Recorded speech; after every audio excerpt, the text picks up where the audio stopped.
सर्व गोष्टी जेव्हा जुळून येतात तेव्हाच यश मिळतं। कठोर परिश्रम केले तरीही कधी कधी यश हाती लागत नाही, त्यामुळे त्या कठोर प्रयत्नांचं महत्त्व कमी होत नाही अशी भूमिका सरसंघचालक मोहन भागवतांनी मांडली आहे। 1857चा स्वातंत्र्य संग्राम आणि 1947ला देश स्वतंत्र झाला, या दोन घटनांचा संदर्भ देत मोहन भागवतांनी हा मुद्दा स्पष्ट केलाय।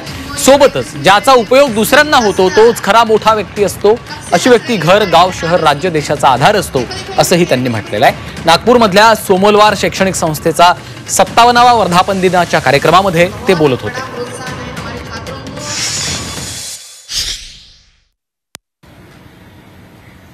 पुष्कळ गोष्टी जुळून याव्या लागतात तेव्हा यश मिळतं।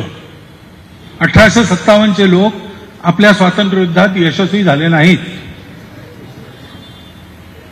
1947 साली आपण सगळे यशस्वी झालो, याचा अर्थ त्यांनी काही कमी पुरुषार्थ केला, कमी त्याग केला असं होत नाही।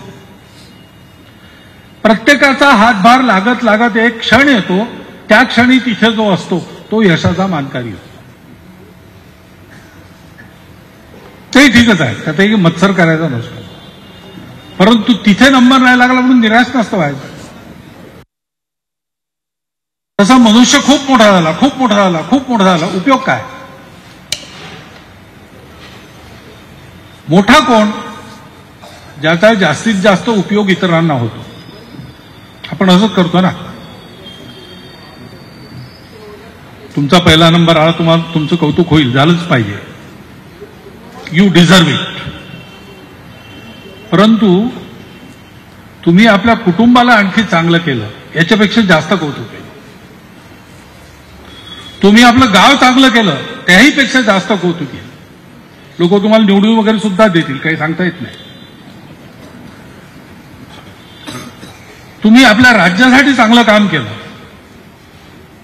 आणखी जास्त कौतुक आहे। देशासाठी काही केलं तुम्ही, तर तुमची जयंती, पुण्यतिथी लोक साजरी करतील।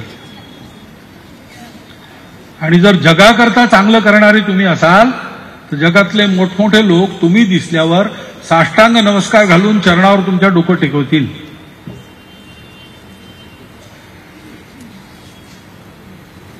तुमच्या आपलेपणाचा परीघ किती आहे आणि तुमच्या कर्तृत्वाच्या उपयोगाचा परीघ किती आहे याच्यावर अवलंबून आहे। माणसाची ओळख त्यांनी होते। हे माणसाचं जीवन कसं जगायचं